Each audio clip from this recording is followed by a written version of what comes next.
We've talked a lot about imposter phenomenon, the fact that you're not the only one who suffers from it, the myriad of ways it can show up in your life, and all the consequences of not dealing with it, as well as the root causes.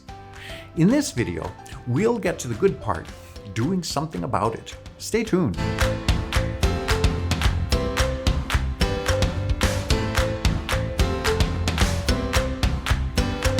Okay, how do you overcome imposter phenomenon? Well, the short answer is by changing your mindset, by changing the stories you tell yourself.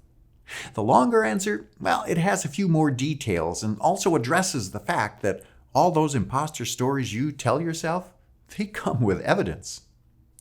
Now, most of us who feel like imposters can point to all sorts of very rational and real-sounding evidence to back up the claim that we are indeed imposters.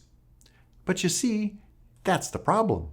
We're looking for evidence to back up our claim. One thing I know, we find what we're looking for. Evidence exists. The interesting thing about evidence, though, is it only tells part of any story.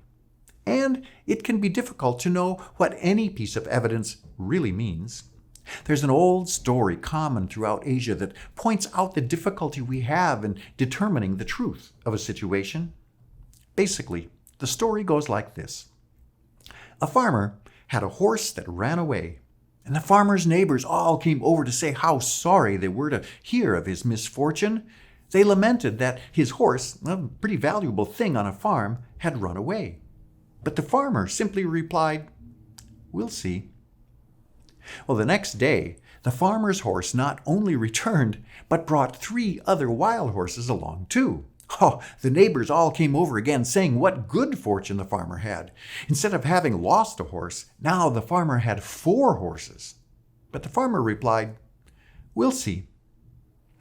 A day later, the farmer's son, while riding one of the horses, was thrown and he broke his leg. And the neighbors again expressed their sorrow at the misfortune of his son's broken leg. And the farmer once again replied, "We'll see." Now, the following day, the army came through looking for able-bodied young men to add to their ranks.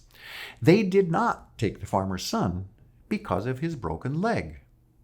Yet again, the neighbors said what good fortune the farmer and his son had, and the farmer replied, "We'll see." What this story points out is that we're not very good at predicting the future, nor even knowing the full meaning of events as they occur. Evidence isn't always what it appears to be. Now, when it comes to overcoming imposter phenomenon, working with evidence usually just feeds the monster.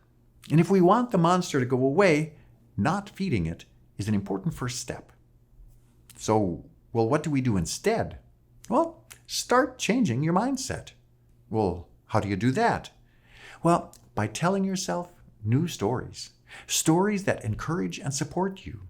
Stories that affirm your worth and your belonging. Now, there's another video series that goes into this process in depth on this channel. It's called Inner Critic Remedy. And the process is also described in detail in my book, Thoughts on Demand. And I'll include links to both in the description below. But the Reader's Digest version of the process is this. First, realize that all the stories you tell yourself that have you feeling like an imposter are just that, stories. They're just thoughts. They're not who you are. They don't define you, well, unless you say that they do. They're just thoughts, just electrochemical signals in your brain. Period. And the more you think a certain thought, the more you strengthen a particular neural network or connections of brain cells. This is what habits are made of. Now, second, uncover the lies that those stories have been telling you. In the case of imposter phenomenon, they're likely to have something to do with worthiness and belonging. But don't settle for these sort of general themes. Get to know your stories in detail. The more you peel back layers of lies, the closer you'll get to truth.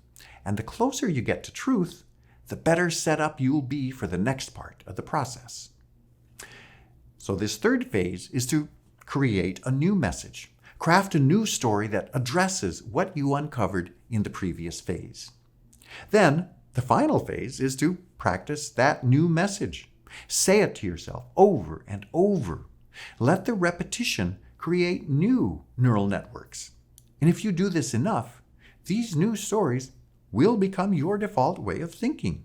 The old will simply fade away.